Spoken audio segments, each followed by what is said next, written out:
لکه اخو د هر چا تاسو هغې ته مه ګورئ او داسې ورځ به دا راغله چې تا اوله کې تېره کړې یم ماسپښین تا نه راخوړلې یم ماښام غریب نشته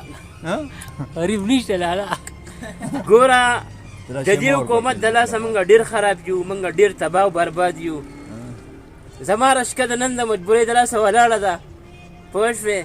زما سره دونه پیسې دي زه ماښام خپل وروڼه پې اوړه والمه چې چیني والمه تا خو به وي دا رزق خدای ورکوي ته کښېنه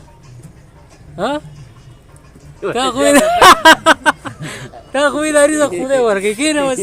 نن یې څوک ورکوي کښېنه صبر وکړم را کټ که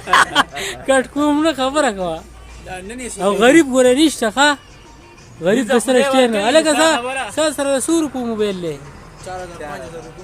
چېرته د لوږې اوده پاتې شوی د لوږې د لاسه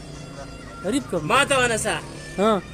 زه خدای ورکوي خو لاول به په 120 روپۍ لیټر او نن په 120 مه یادوه په 70 یادوه په 215 ولګېد په 150 په 215 روپۍ نن لیټر دی زه چې د شڼ نه باډرې ته رشکه راولمه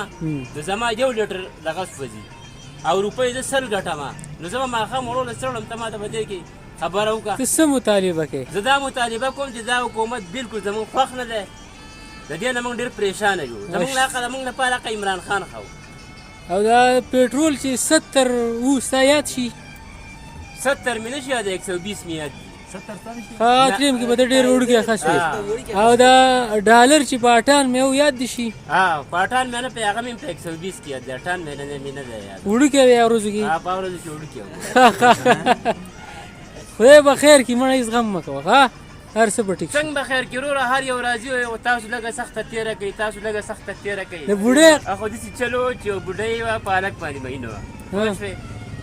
د دې بوډۍ د هلک دې ته ما واله نو هلک ورته ویل چې زه به تا والم خو ته به د دې واورې په ډېري باندې شپه کوې